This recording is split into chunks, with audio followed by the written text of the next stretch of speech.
compartan la transmisión, por favor, los que están en Facebook. Las 6 personas que nos están mirando, compartan la transmisión, por favor. Les sugiero, compartan la transmisión, chicos. Y ahorita está entrando el profesor Javier Rosales.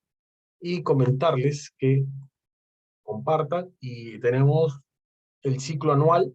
Ha iniciado el día 26. Todavía tenemos vacantes. ¿Qué ofrecemos? Los 18 cursos que piden los exámenes de admisión, charlas vocacionales y seminarios en las tardes, así como los que están viendo ahora, ¿no? Eso trata el ciclo anual turno mañana de 8 a 1. También tenemos el ciclo escolar turno tarde para Villarreal. El día lunes estamos iniciando otro inicio, ciclo escolar Villarreal, para postulantes que lo vayan a hacer el próximo año, que estén en cuarto y quinto de secundaria, ¿no? Para los que estén en cuarto y quinto de secundaria, ofrecemos este ciclo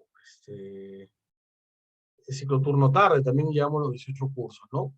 Ciclo escolar Villarreal, ¿no? Para postulantes a Villarreal. También es válido para los que postuden a Callao o a San Marcos, ¿no? El tema de hoy día va a ser filosofía antigua, ¿no? Un repaso de filosofía antigua a cargo del profesor Rosales. Y el día lunes también iniciamos el semianual, ¿no? El semianual dura 6 meses, también de 8 a 1, seminarios interdiarios, simulacros quincenales y evaluaciones semanales, ¿no? Iniciamos el 31 de mayo. El día domingo tenemos una charla vocacional que también va a ser transmitida. Aquí ya veo chicos que están compartiendo la transmisión. Hola, Kira Uzumaki. ¿Qué tal? Gracias por compartir. Ahí aparece distribuidor de contenido. Los que compartan van a tener un descuento. Estoy pensando eso, creo. Entonces, el día domingo, vamos a tener una charla que se llama Descubre tu propósito, con a cargo del profesor Vega, el día domingo 30 de mayo a las 6 de la tarde. Entonces, el día domingo a las 6 de la tarde, ¿ya? No se lo pierdan. Y bueno, también estamos con el ciclo semestral Villarreal, no tarde, ¿no? Chicos, compartan, ya debe estar por entrar el profesor Javier Rosales. El día de mañana tenemos un seminario de historia del Perú, que va a ser la época republicana, va a ser el gobierno de Sánchez Cerro, lo que me está diciendo a cargo el profesor Pablo Arias, el día de mañana. Compartan, chicos, la transmisión. El profesor va a leer los comentarios de Facebook, las preguntas que tengan, para poder interactuar también con los chicos que están en Facebook, ¿no? El material, chicos, los que están en Facebook, se encuentra arriba en la descripción, donde dice material para la clase de filosofía. Ahí lo tienen, pueden descargarlo, ¿no? Para que puedan contestar el cuestionario. Voy a retirarme para darle paso al profesor Javier Rosales Gamboa.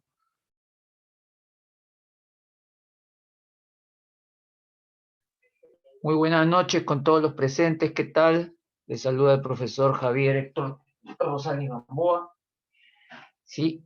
O JR10. Profesor Posada, ¿se encuentra por ahí usted? Sí, aquí me encuentro, profesor. ¿Cómo está usted, profesor? Muy buenas noches. Una vez más, agradecerle la deferencia de haberme invitado a brindar esta actividad académica de hoy día. Díganme, ¿todo está listo? Sí, comenzamos. Los chicos están ya por... Claro, entiendo, ya. Permítame, por favor, hacer un ajuste por aquí. Y voy a encender mi cámara. A ver. Ya. ¿Qué tal, Keila? ¿Qué tal, Dariana? A ver, muy buenas noches. Vamos a... Sí, faltaba esto de aquí. Hola, ¿qué tal? Buenas noches con todos los presentes en la sala. Muy buenas noches también con aquellos que están siguiendo la transmisión de esta actividad vía Facebook Live. Les saluda a todos ustedes el profesor Javier Héctor Rosales Gamboa. Soy el docente que va a conducir el seminario de esta noche. Es un enorme gusto pues para mí poder conectarme y trabajar con ustedes esta actividad que esperamos sea de beneficio de todos vosotros. ¿Sí? ¿Ok? Por otro lado, antes de comenzar propiamente con el desarrollo del tema, quisiera que me permitan recordarles de que la Academia de Ciencias Cerón, Cuna de Gigantes, está próxima a aperturar un nuevo ciclo, un ciclo semestral para la Universidad Villarreal. El inicio de clases será este día lunes, 31 de mayo. Estamos promocionando este nuevo ciclo con un costo bastante accesible, un costo social de 79 soles, ¿correcto? También tenemos un ciclo escolar para la misma universidad, para la Universidad Villarreal, que es del turno tarde, el horario de 3:30 de la tarde hasta las 8:10 de la noche, de lunes a sábado. Los inicios, bueno, el inicio más próximo es el lunes 31 de mayo también, ¿correcto? Y bueno, esperamos contar con ustedes, esperamos que se integren a la familia de esta prestigiosa institución preuniversitaria y que nos den la oportunidad de poder colaborar aportando un granito de arena en lo que viene a ser pues la consecución de su meta, ¿no? Que es el ingreso a la universidad. Para cualquier información adicional que ustedes quieran conocer, sea horario, sea duración o alguna otra cosa por el estilo, pueden ustedes llamar al número 912, bueno, llamar o escribir por el WhatsApp al 912-630-072. A ver, permítanme. Perdón, disculpen. Es 912-638-872. ¿Sí? ¿Ok? 912-638-872. Bien. Entonces, ahora sí, vamos a dar inicio, pues, de una vez. ¿Ok? Ya está. ¿Qué pasó? Sí, todo bien. Fantástico. El día de hoy nos reúne un seminario de filosofía donde vamos a abordar propiamente lo que es el desarrollo de la filosofía en sus inicios. ¿Correcto? Es decir, vamos a tocar un poco de historia de la filosofía. Y digo un poco porque honestamente en 1 hora y media que tenemos de clase es difícil. No, difícil no es la palabra, sería irresponsable, ahí está. Mejor lo digo así. ¿Saben que voy a desconectar una cosita? Ya, ahora sí. Sería irresponsable intentar, pues, esta es mi opinión personal, no tienen por qué estar de acuerdo con ella, intentar abarcar, ¿no?, la historia de la filosofía en 1 hora y media, ¿no? Honestamente, no sería lo correcto o idóneo. Entonces, nos estamos centrando hoy, o mejor dicho, hoy día nos vamos a centrar en lo que es la filosofía antigua, una parte de la filosofía antigua, ¿ya?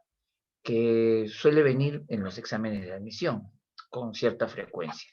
Permítame entonces que les comparta la presentación y voy a ir explicando gradualmente, ¿ya? Agradezco a quienes me han enviado un saludo por el chat, muy amables, y, y de la misma manera los invito pues los invito a que ustedes formulen sus comentarios, preguntas, opiniones, eh, ¿sí?, dudas a través del chat o si desean usar el micrófono también. Igualmente la gente que está siguiendo la transmisión a través de Facebook pueden ir colocando, si gustan, sus comentarios, preguntas que yo, bueno, terminada la actividad, yo voy a ingresar a la página de la academia y voy a leer sus inquietudes y voy a responderlas. ¿Ya? ¿Ok? Muchas gracias. Compartiendo entonces.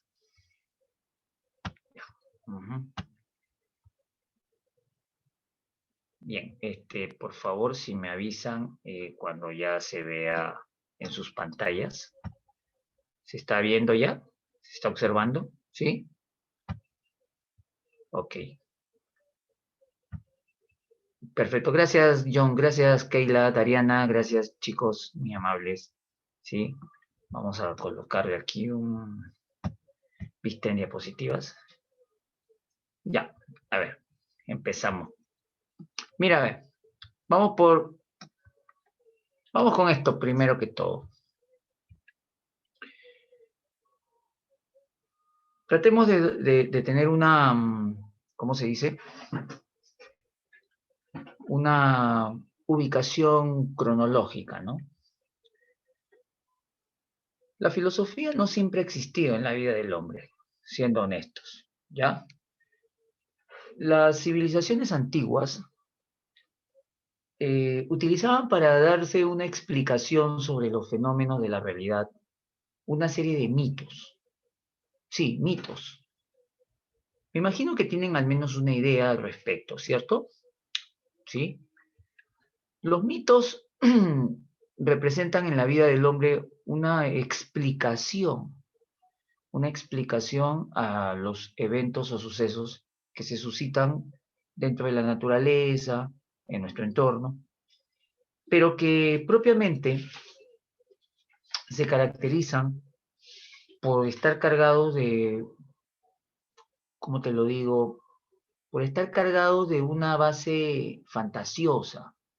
En realidad, pues un mito no es más que una narración que el colectivo ha creado, una narración de carácter imaginativo, fantasiosa, que trata de ayudarle al hombre a comprender un poco mejor las cosas.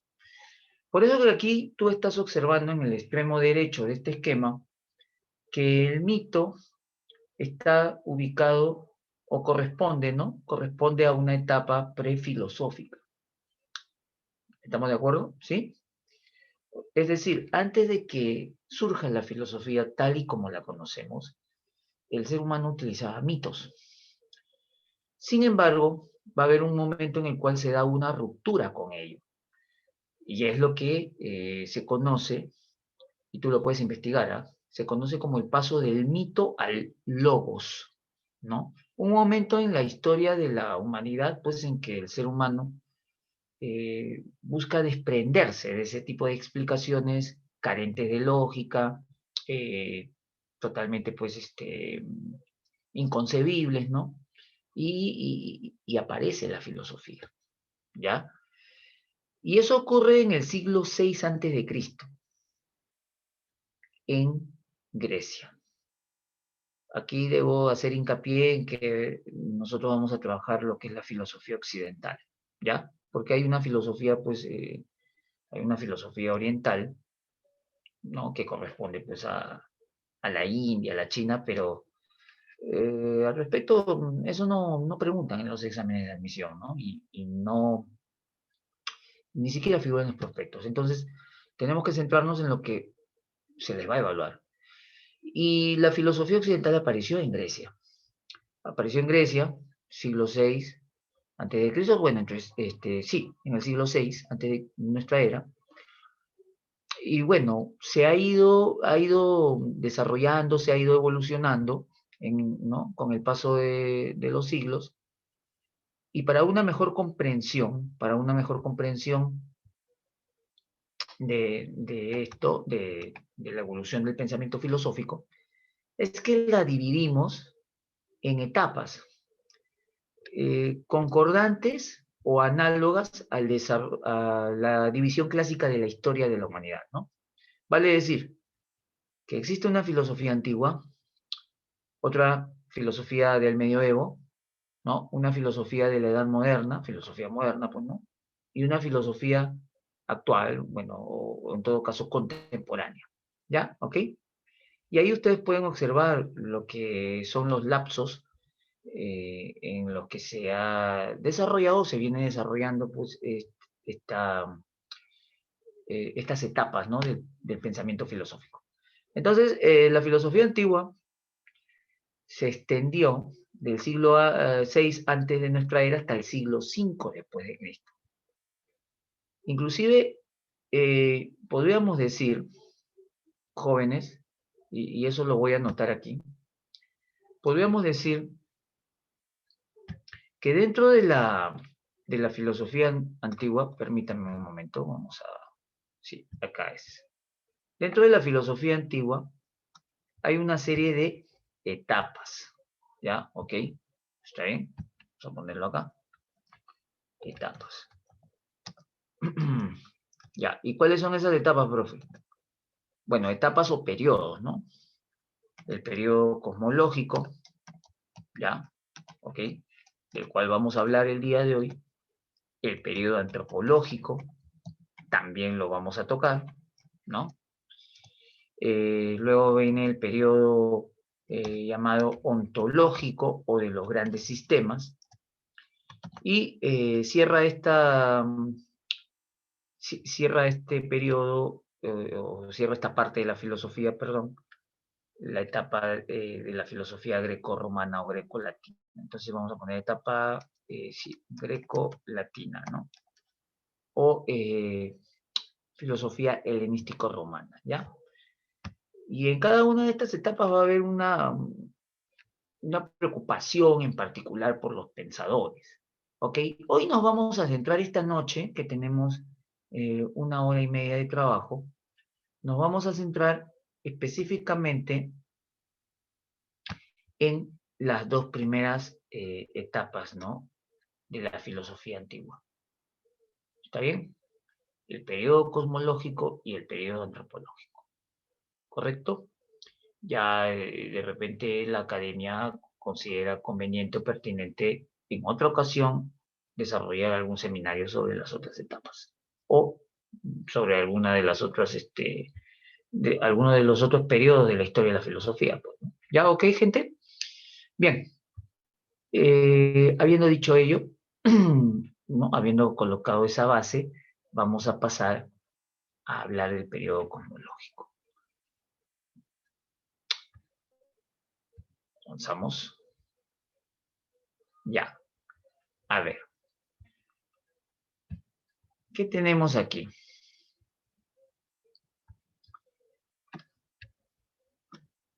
Vamos a poner un poco de información, ¿sí? Es necesario que lo hagamos. Déjame colocar aquí lo siguiente. Periodo cosmológico. Ya. Señores, en el periodo cosmológico de la filosofía antigua, bueno, representa, pues, ¿no? El inicio del filosofar en la humanidad. Lo que les interesó a los primeros pensadores fue ubicar o identificar aquel elemento que proveía a la realidad de un orden. ¿Ya? ¿Ok? Mira, justamente, y lo voy a colocar aquí, así, vamos a ver. Ajá. En griego, el término cosmos, ¿sí? El término cosmo hace referencia a la palabra orden, ¿ya? ¿Está bien? ¿Ok? Que es lo contrario al griego caos. Entonces, la idea era conocer, como ya lo dije, ese elemento primario que había dado no solo origen a la realidad, sino también la proveía de un orden determinado. ¿Ya? ¿Sí? Cosmológico, estudio del cosmos, o sea, estudio del orden. ¿Y qué dijeron estos primeros filósofos de los cuales vamos a hablar en un momento más? O vamos a ir hablando en un momento más. Ellos estaban convencidos de que ese orden tenía que ver con un elemento específico al cual llamaron arché, ¿no? Ahí está, ahí lo vamos a resaltar, pues, ¿no? Arché. Arché, profe, sí. En algunos textos preuniversitarios aparece como arjé, ¿ya? Lo coloco ahí en el chat para todos, ¿no? Arché o arjé, ¿Ok? ¿Y qué quiere decir esa palabra? Ya, esa palabra se va a traducir propiamente como, vamos a poner acá, no, vamos a ponerlo aquí, como origen, ¿ya? ¿Está bien? Eso quiere decir origen. ¿Correcto, gente? ¿Está bien? O sea, en términos sencillos, que todos me comprendan, los pensadores del periodo cosmológico, los filósofos de esa época, van a tratar de encontrarle el origen. Dicho sea de paso, esa es una preocupación que incluso hasta el día de hoy, ¿no?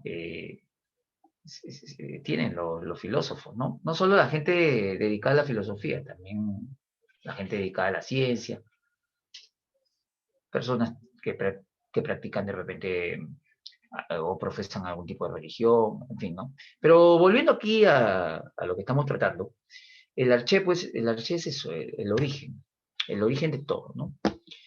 Y quiero agregar algunas cositas que no las hemos colocado en las diapositivas. En primera instancia, eso lo voy a poner por aquí. Vamos a ponerlo por aquí, sí. A los filósofos que son parte de este periodo los reconocen como los presocráticos, ¿ya? ¿Ok? Presocráticos o filósofos físicos. No, mira, vamos a hacerlo bonito. Presocráticos, coma, físicos o naturalistas. ¿Ya? ¿Está bien? Ok. ¿Por qué, profe? ¿Por qué esa denominación de filósofos presocráticos, físicos o naturalistas? Claro, todo tiene un porqué, más aún si estamos trabajando filosofía, ¿cierto o no? ¿Ok? Te comento, pues. Filósofos presocráticos porque no necesariamente porque vivieron antes del gran Sócrates. Por ahí uno que otro de estos pensadores fueron contemporáneos con Sócrates. La idea es que se les reconoce de esa forma porque sus pensamientos o la temática que trataron se desarrolló pues de manera previa a lo que iba a tratar o estudiar o sobre lo que iba a filosofar Sócrates, ¿no? Algunos años después, ¿ya? Ahora, ¿por qué físicos? Físicos porque justamente muchos van a tratar de identificar, muchos de los presocráticos van a tratar de identificar el arché o arjé con algún elemento de la naturaleza. Y en griego, escúchame bien, en griego, naturaleza equivale a physis. Ya lo coloco ahí en el chat nuevamente. Voy a usar el chat. Physis, ¿sí? Naturaleza. Entonces, se les conocía pues como filósofos físicos o naturalistas, ¿ya? A eso se debe ese rótulo, ¿no? Esa etiqueta o esa denominación. Bueno, pues ya tenemos entonces el interés de estos pensadores, ¿no? Repito, es encontrar el arché. No sé si hasta acá alguien quiere preguntar algo, por favor. ¿Alguno de los presentes en la sala? Tenemos hoy día la compañía ¿no? de varios participantes. ¿Alguien quiere preguntar algo? Hasta acá, por favor. ¿Alguna duda? ¿Todo claro? ¿Sí? Gracias, Dariana. Ajá. Muy amable, John. Por supuesto, gracias, Keila. Vamos a seguir, claro. Entonces ahora lo que nos corresponde tratar es conocer, ¿sí? Conocer qué filósofos, qué pensadores pertenecieron a esta etapa, ¿no? ¿Correcto? En esta parte de la explicación voy a utilizar los datos que he colocado en la diapositiva, pero también va a haber un momento que me voy a apoyar en la pizarra, ¿ya? En la pizarra virtual. Vamos a limpiar. Un momento. No, ahora sí, continuamos. Y ahí, por ejemplo, tú ya estás viendo 3 nombres, ¿no? 3 nombres, permíteme. Tales, Anaximandro y Anaxímenes. Estos filósofos son conocidos como representantes de la escuela Milesia. Milesia, sí, Milesia. Acá dice, ¿no? Filósofos milesios. ¿Qué cosa es eso, profesor? Milesio se refiere al habitante originario ¿de dónde? De la cuna de la filosofía, o sea, la ciudad de Mileto. ¿Ya? ¿Está bien? ¿Ok? La filosofía griega apareció específicamente en Mileto. Y, lógicamente, pues no, ahí se va a fundar la primera escuela filosófica, la escuela de los milesios. Y los 3 personajes aquí señalados pertenecieron a esa escuela. No creo que hayan sido los únicos, pero sí son los más representativos. Entonces vamos a hablar un poquitín de cada uno de ellos, ¿ya? ¿Ok? Vamos a empezar con este señor. Y este señor no es cualquier personaje. ¿Está bien? Si ustedes han visto filosofía en su colegio o han visto filosofía en otra academia, o por último, por cultura general, sabrán que hablar de Tales de Mileto es hacer referencia ¿a quién? Al primer filósofo de Occidente, ¿no? Puedes entenderlo así, primer filósofo de Occidente, el primer filósofo griego, ¿ya? O también, como es ampliamente reconocido, el padre de la filosofía tradicional o padre de la filosofía antigua, ¿ya? Tales de Mileto. Lo diría de esta manera, no hablaríamos de filosofía hoy en día si no hubiese existido él, o al menos si no hubiese hecho lo que hizo. ¿Y qué cosa hizo, profesor? ¿Qué cosa hizo? Justamente buscó desligarse de las explicaciones míticas para poder encontrar un sustento lógico, un sustento racional a los hechos de la realidad. ¿Sí? Ahí lo dejo. Y más bien, ¿qué es lo que dijo respecto al arjé? Tales dijo que, bueno, mientras vas observando, ¿no? O leyendo, Tales se dedicaba en esa época, era, ¿cómo decirlo? El tipo era multifacético, ¿ah? Sí, sí, sí, claro. Se dedicaba a la astronomía, era comerciante, fue político, bueno, y filósofo, y viajaba pues, por distintos lugares de aquella época, ¿no? Curiosamente, en uno de sus viajes a Egipto, llega en una época en que el Nilo, el caudal del Nilo había aumentado considerablemente y se había desbordado. Entonces, cuando las aguas se retiran, él, que era muy observador, nota de que donde bueno, el terreno pues adyacente al río y que se había inundado, en ese terreno empiezan a florecer una serie de plantas, ¿no? Y esto le llama la atención, pues. Vete a ti no, porque eres alguien del siglo XXI. Pero en esa época, pues, las cosas eran diferentes, demasiado. Inclusive, en otra ocasión, después de una noche muy lluviosa, sale a pasear al campo.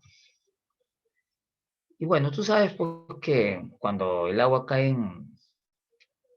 en la tierra, eh, sí, pues en la tierra del campo, por ejemplo, se forman pocitos, ¿no? Pocitos pequeños. Entonces él había estado caminando por el, ¿no? Dando un paseo, se había percatado de eso, y en algún momento, pues, cuando ya el agua se evapora, él se agacha a ver, ¿no? Estos pocitos, bueno, ya sin agua, pues, ¿no? Y logra observar que en alguno de ellos que habían minúsculos renacuajos moviéndose. Entonces, estas cuestiones que de repente para nosotros pueden pasar inadvertidas, para él no, porque lo llevaron a proponer justamente que el arjé va a ser el agua, ¿no? Entonces lo plantea de esa manera, lo formula de esa forma, ¿ya?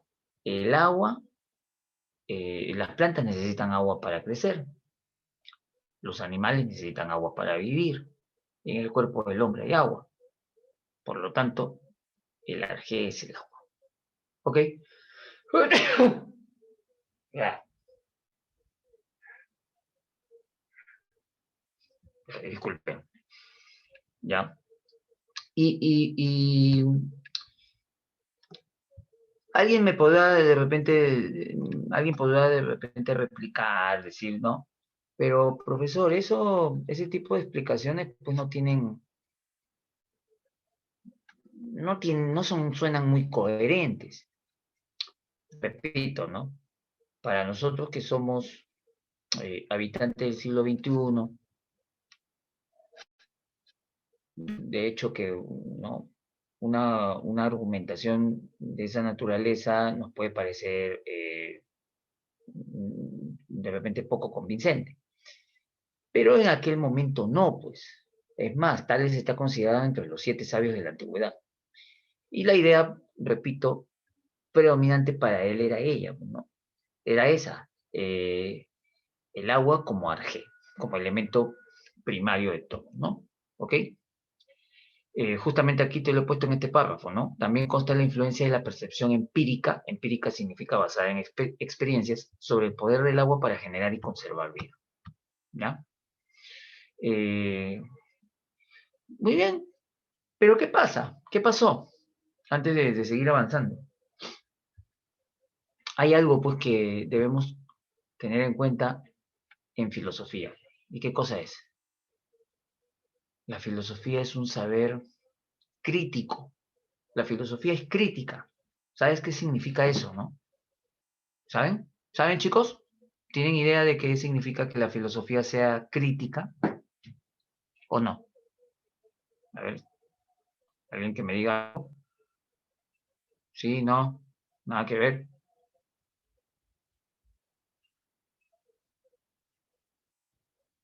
No, nadie.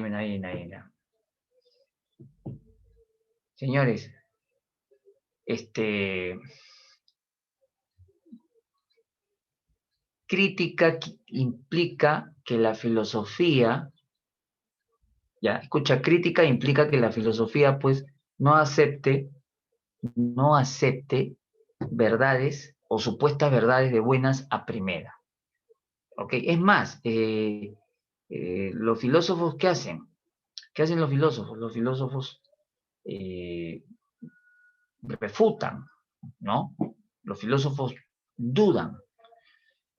Y en ese sentido, su discípulo de Tales, ¿ya? El señor Anaximandro, curioso nombre, ¿no? ¿Está bien?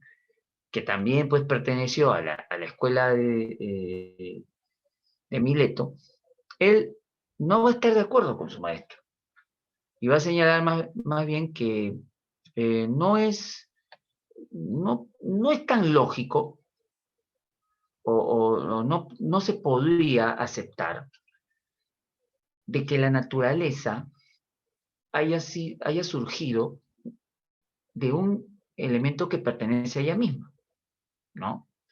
Y más bien tiene que haber algún elemento en sí sin límites, no definido, que haya originado todo. Y a ese elemento le puso un nombre, pues, que lo estás leyendo tú, ¿no? Que está ahí en la pantalla. Apeiron. ¿Ok? Bueno, en algunos libros lo colocan como apeirón. ¿Ya? Y el apeiron o apeirón, bueno, la palabrita griega, del griego traducido a nuestro idioma, quiere decir indefinido, ilimitado, ¿ya? Ahí lo voy a poner. Indefinido, coma, ilimitado. Uh-huh. No, a ver. Ya. Entonces, este elemento, como ustedes pueden observar, la información, dice aquí, supera la particularidad del agua, dice, ¿no? Es lo ilimitado. Solo algo que no tiene límites puede contener en sí el origen de todo. ¿Está bien? ¿Ok? Entonces ahí ya hay una, te digo, una contradicción, o en todo caso hay una refutación, ¿no? De planteamientos filosóficos. Inclusive a Anaximandro se le atribuye una de las primeras teorías de la evolución en la historia de la humanidad. Pero bueno, ese es otro asunto. Acá nos compete básicamente lo que ellos identificaron como el arché. Y para Anaximandro era el apeiron. Ahora, tenemos a continuación, bueno, acá sigue un poco, seguimos ampliando la idea, ¿no? Lo que nace y muere es limitado, claro, y el arché no debe serlo, claro, porque el arché tiene que ser eterno, ¿no?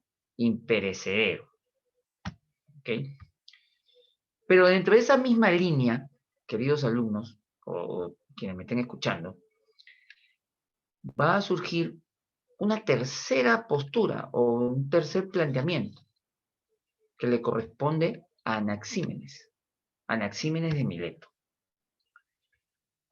Y Anaxímenes no va a estar de acuerdo con ninguno de sus antecesores o con ninguno de los otros dos representantes de la misma corriente, ¿no? Para Anaxímenes, el arché debe ser una entidad, dice, reconocible con la cualidad de apeiron, que sea ilimitado, pero a la vez capaz de llenar todo el ser del mundo. ¿Y a qué se estaba refiriendo, profesor, con ello? Se estaba refiriendo al aire. ¿Está bien? ¿Correcto? El aire. El aire es el elemento primigenio, ¿no? ¿Ya? Mira, nuevamente, bueno, en este caso Anaxímenes retorna a lo que es la naturaleza, ¿no?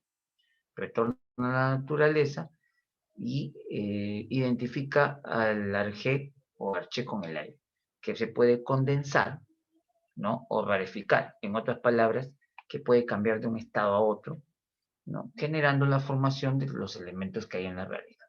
¿Ok? Por ejemplo, acá nosotros podemos observar, he colocado, ¿no? Exprofesamente una lectura, un texto, ¿no? Donde Anaxímenes decía que las nubes se forman cuando el aire se espesa más. Si se comprime, salen exprimidas las lluvias, el granizo se forma cuando el agua se solidifica. En consecuencia, pues, todos estos cambios de materia están relacionados con el aire, ¿no? ¿Ok? Ahora, en Mileto, no fue Mileto el único lugar donde surgieron filósofos, ¿sí? Hubieron también pensadores en otros lugares o en otras diferentes ubicaciones geográficas. Vamos a hablar a continuación de este señor, Heráclito de Éfeso. ¿Ok? ¿Está bien? ¿Quién fue Heráclito de Éfeso? Ya, mira, avanzamos. Heráclito tenía una concepción muy particular. Él decía que la realidad no es estática. La realidad está en un constante devenir. Ojo con esa palabra, ¿ya? Y la coloco, te la coloco en el chat. ¿Qué cosa es devenir? Devenir, ahí está ya, ahí la mandé. Puedes investigar. Devenir quiere decir que todo está en movimiento, pues. Todo está en movimiento. Pero vamos con este primer concepto, el logos.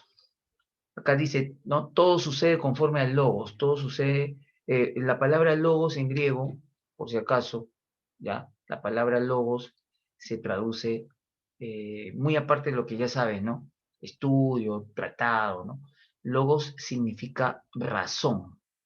Y para Heráclito de Éfeso, hay un elemento pues, ordenador que es el logos, la razón. Pero ¿qué pasa?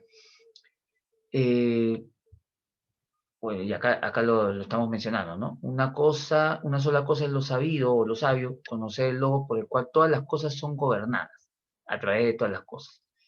Ya, o sea, profe, el elemento que gobierna la realidad es el logos, sí, pero esa realidad está constantemente cambiando, ¿ok?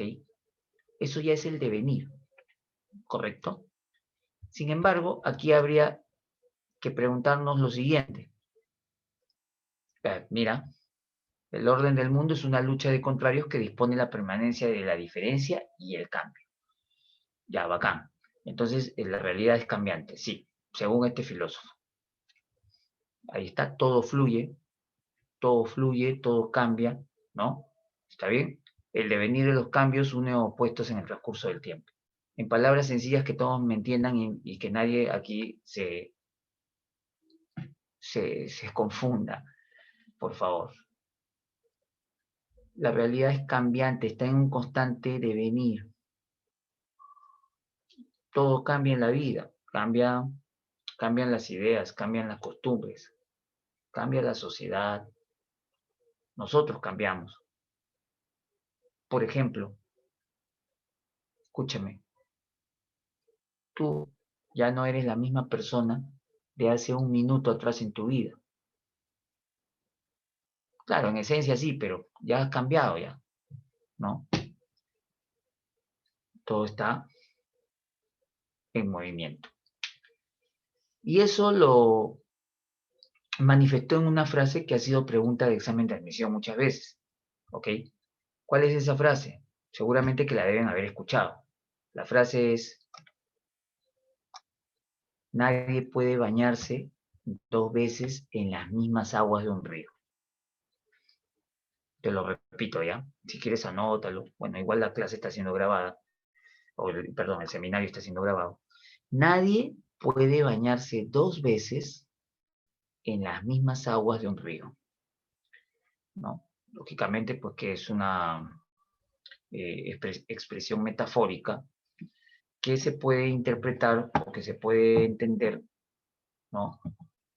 Como que las aguas están en constante movimiento. El río es el mismo, pero las aguas no, las aguas están fluyendo. Y eso también sucede en la realidad misma. Todo está en constante movimiento. Todo está cambiando. La pregunta sería ahora acá ya para terminar de hablar de este filósofo. ¿Cuál es el elemento que hace que todo cambie? Ese elemento, ¿no? Va a ser el fuego. ¿Está bien? Ahí está. El fuego que todo lo consume, decía Heráclito, ¿no? El fuego que todo lo transforma. ¿Ok? Ese es propiamente el arjé o el arché sería para este filósofo el fuego. Bien, entonces repitamos, ¿ah? Tenemos a Tales con el agua, Anaximandro con el apeirón o apeirón, Anaxímenes con el aire y ahora Heráclito con el fuego, ¿no? Señalando pues que la realidad es cambiante. Pero otra vez vamos a tener, ¿qué cosa? Vamos a tener a un personaje nuevo que no concuerde con las ideas heraclitianas. Es más, se lo opuso, ¿no? Totalmente. Ese personaje es este señor, Parménides de Elea. ¿Ya? ¿Quién fue Parménides? ¿Qué es lo que propuso? Eso es lo que ¿no? Tienes que saber. Parménides, ¿sí?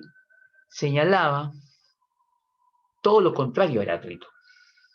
De hecho, se podría, sí, van a representar la primera, eh, ¿cómo decirlo? Confrontación ideológica dentro de la filosofía, ¿no? Porque para Parménides, en la realidad no existe el movimiento, ¿ya? O sea, increíble, ¿eh? Era un filósofo que señalaba que el movimiento era una mera ilusión y que eso solo ocurría en la mente. Claro que no usó el concepto de mente porque, ¿no? Lo que es mente, eso es un concepto creado muchos siglos después, ¿ya? O reconocido muchos siglos después. Pero, ya, ahí está, claro. Heráclito, perdón, Parménides, a diferencia de su rival ideológico, vamos a decirlo de esa forma, va a señalar que la realidad es estática, el movimiento es solo una ilusión, ¿no? De los sentidos. Por eso que, sin temor a equivocarme, me aventuraría a afirmar que dentro de lo que son concepciones pues, filosóficas, se podría decir, ¿no? Que Parménides va a ser un racionalista. Si no un racionalista, al menos un precursor, ¿no? Del racionalismo. Y bueno, ya para ir cerrando esta parte, ¿no? El arjé o el arché para Parménides va a ser lo que él denomina el ser, ¿no? Aquí pues, tú lo puedes observar, puedes leer, ¿no? Que dentro de sus referencias, sí, dentro de sus referencias, Parménides habla del ser, ¿no? Profe, ¿qué es el ser? ¿Qué cosa significa eso? El ser para Parménides era algo que no podía ser conocido por los sentidos. No podíamos verlo, no podíamos tocarlo, no se puede, no se puede escuchar, palpar, ¿no? Pero la única manera de tener acceso al ser es a través del logos o la razón, ¿no? Entonces, como ya lo dije, pues, esta va a ser una clara refutación a los planteamientos de Heráclito, ¿no?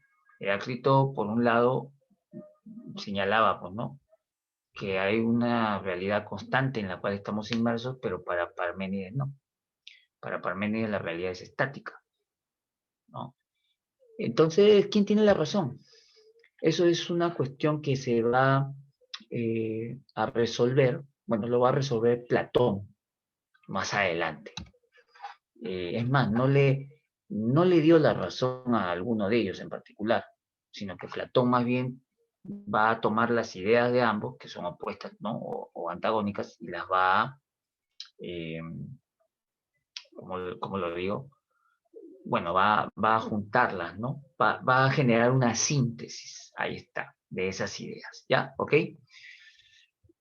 Hasta aquí, no sé si haya alguien que quiera preguntar alguna cosita, ¿sí? Porque voy a cortar esta parte ya, para utilizar la pizarra virtual. ¿Hay alguien que tenga alguna pregunta, alguna duda? Compartir. Vamos a ver. Preguntas, ¿se está viendo la pizarra, chicos? ¿Se está observando? ¿Sí? ¿Sí, no? Ya, gracias por contestarme, bien. Gracias, Keila, muy amable. Vamos a poner acá lo siguiente, ¿ya? Vamos a colocar rápido, porque hay algunas diapositivas más que tengo que mostrar y explicar.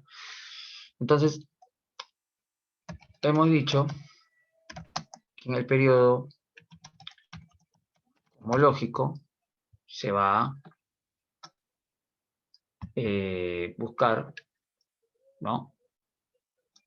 ¿Se va a buscar qué? El arg, ¿no?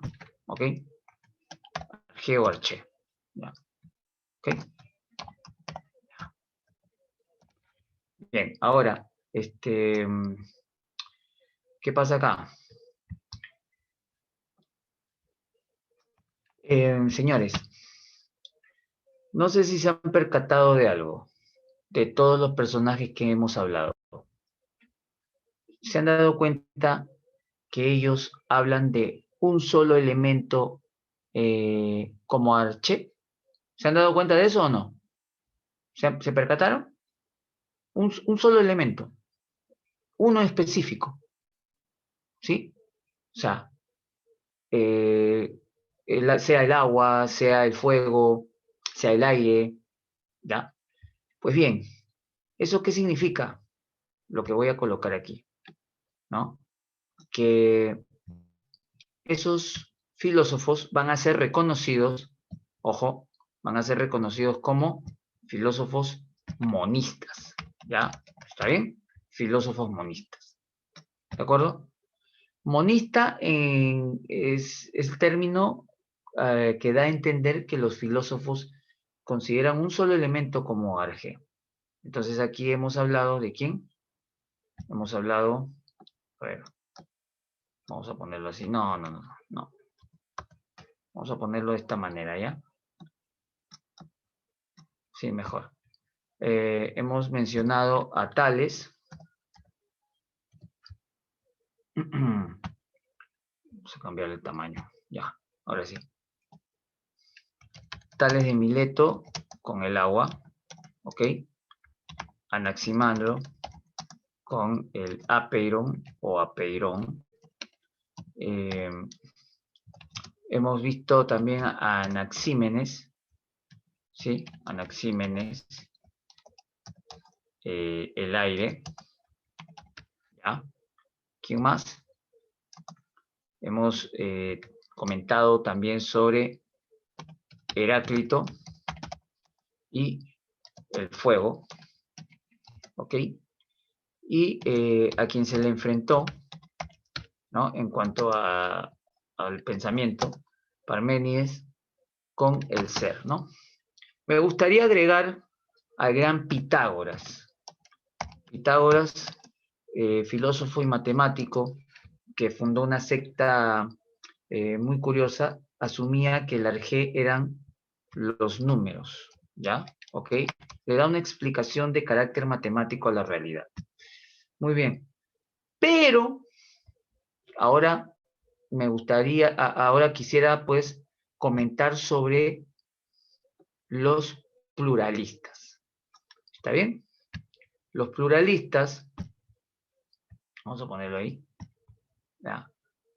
Los pluralistas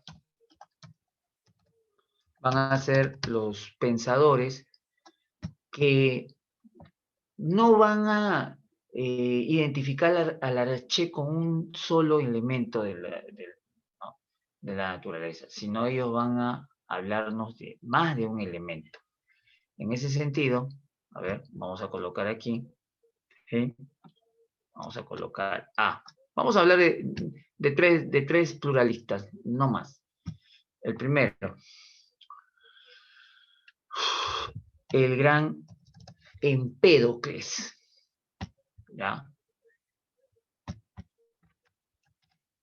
Empédocles tuvo una concepción muy particular. Él decía que era imposible que sea un solo elemento el que conforme lo que existe ¿no? Dentro de la naturaleza, la sociedad. Los animales, las plantas, el mismo ser humano están formados por más de un elemento. Él nos habla de las cuatro raíces, ¿no? ¿Cuáles son esas 4 raíces? Ya, aquí las coloco. Agua, aire, fuego y tierra. ¿Ok? Ahí está. ¿Ok? Los 4 elementos de Empédocles, ¿no? Y estos elementos, pues, jovencitos que están siguiendo la clase o que están siguiendo el seminario, van a juntarse, van a reunirse, van a combinarse, estructurando, pues, ¿no? Lo que existe en el mundo. ¿Ok? Otro personaje pluralista fue Anaxágoras. ¿Ya? Anaxágoras hablaba más bien de una serie de homeomerías. ¿Qué es eso, profesor? Homeomerías vienen a ser una especie de semillas que se difuminan o se esparcen, esa sería la palabra más adecuada, gracias a una fuerza superior llamada nous. El asunto es que estas homeomerías, igualmente, ¿no? Se unían entre sí, se juntaban y formaban, por ejemplo, ¿no? Un animal, luego ese ser dejaba de existir y esas homeomerías podían ¿no? volver a combinarse para formar otro elemento de la realidad. ¿No? También es una concepción pluralista. Y finalmente voy a mencionar acá, ¿a quién? A alguien que me imagino lo debes haber conocido gracias al curso de química, ¿no? ¿Cierto? Demócrito de Abdera. Demócrito es el padre de la química antigua, ¿no? Junto con Leucipo ellos van a hablar de qué? De la existencia de los átomos. ¿Está bien? Los átomos, ¿no? De diferentes formas, de diferente tamaño, ¿no? Son la estructura básica de la realidad. Entonces ahí tenemos ya, ¿no? Un poco más completa la idea. Sí, está bien, ahí está. ¿Sí? Estos son los principales filósofos o representantes del periodo cosmológico. Ahora sí, con esto estamos finalizando esta partecita. ¿Hay alguien que quiera hacer alguna consulta, por favor? ¿Alguna pregunta? ¿Se está entendiendo todo? ¿Sí? Bueno, se ha llegado a comprender. Camila, Dariana, Asiel, John, Keila. ¿Quién más tenemos aquí? Maricielo, Stuart. ¿Todo bien? ¿Está bien? ¿Se está entendiendo? Sí. Ok. Me imagino que ya tomaron la captura del caso, ¿no? Vamos a volver a las diapositivas, ¿ya? Vamos a... Guardo esto, no hace falta, ¿no? Dejamos de compartir. Y volvemos a la presentación. Ya, estamos acá. Es momento de entrar al siguiente periodo de la filosofía antigua. ¿Cómo se llama ese periodo? Lo colocamos, ¿sí? Vamos a colocarlo aquí. Periodo antropológico, ¿ya? Periodo antropológico, sí, así se denominó, ¿ok?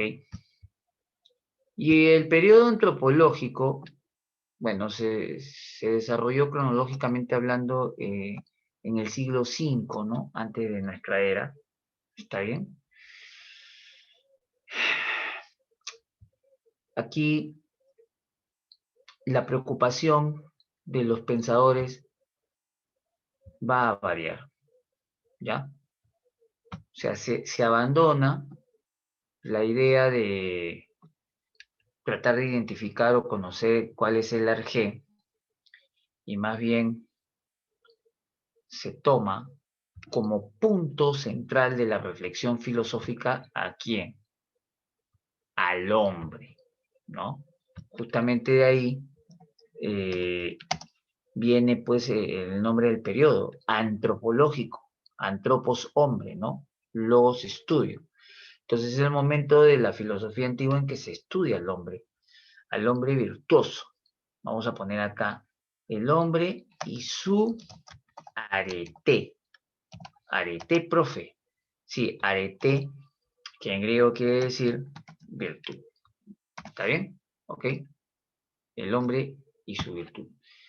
Dicho de otra forma, los pensadores en este momento de la historia de la filosofía tratarán de encontrarle que una fundamentación filosófica a la virtuosidad humana, ¿no?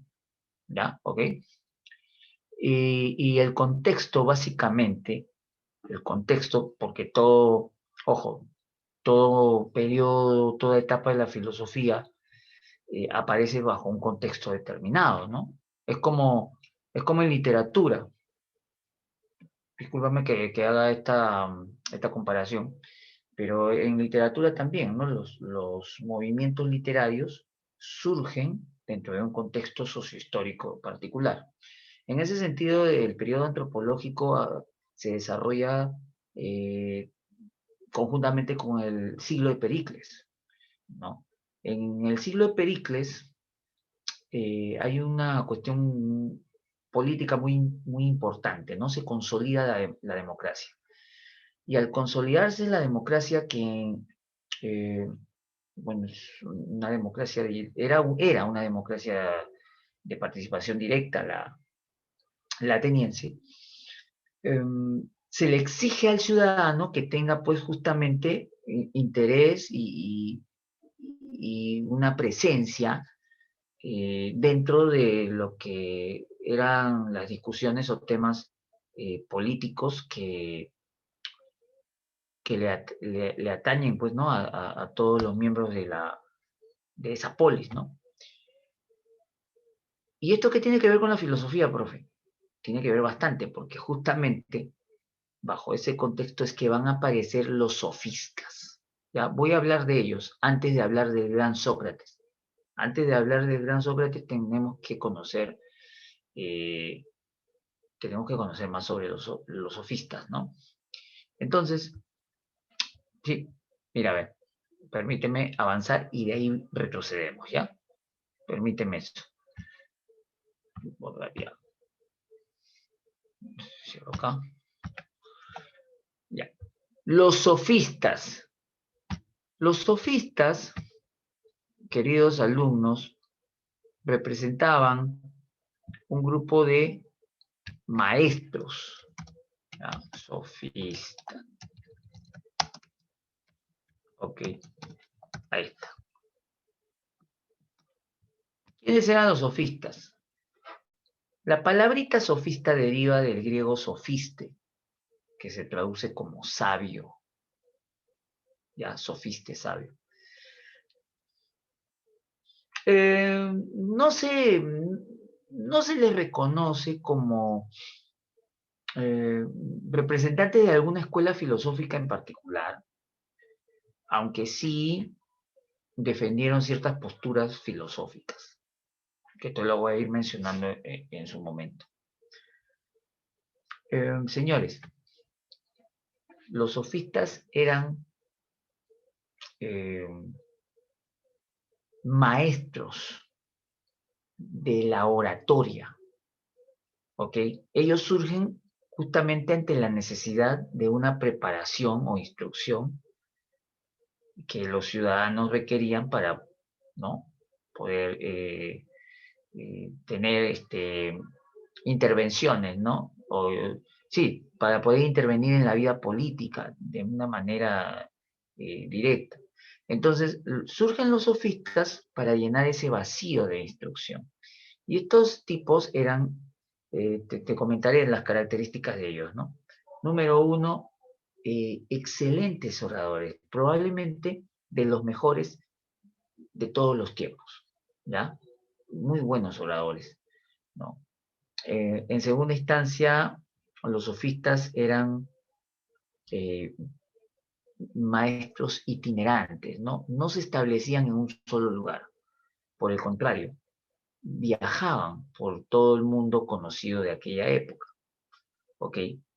Esto lógicamente era ventajoso para los sofistas porque entraban en contacto con realidades sociales muy distintas, ¿ya? Entonces, excelentes oradores, maestros itinerantes, ¿no? Nunca enseñaban gratis, cobraban por dar sus servicios. De hecho, gracias a los sofistas aparece la educación privatizada, ¿ok? Es decir, cualquiera no era admitido por ellos, ¿no? A menos que acordase, ¿no?, pagar una serie de honorarios preestablecidos, pues, ¿no? Y ya para cerrar esta parte, podríamos señalar que los sofistas no tenían interés en alcanzar la verdad. No. Más bien a ellos les interesaba más que cosa, ganar una discusión. O sea, así tuviesen o no tuviesen la razón, le interesaba más a ellos ganar una discusión. Para eso se entrenaban. ¿Ok? Y el más conocido de los sofistas es este señor, ¿no? Protágoras de Abdera. ¿Ok? Sobre Protágoras y sus pensamientos han venido muchas preguntas.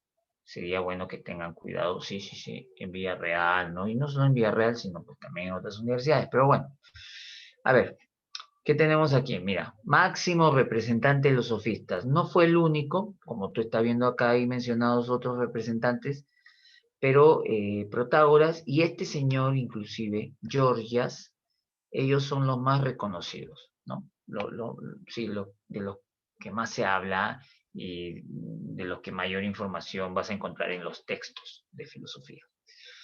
A ver, otra cuestión sobre Protágoras. Mira, fue un relativista nociológico. ¿Qué quiere decir eso? Ya, empiezo por acá. ¿Sí? A ver, perdón. Cambiamos, esto mejor.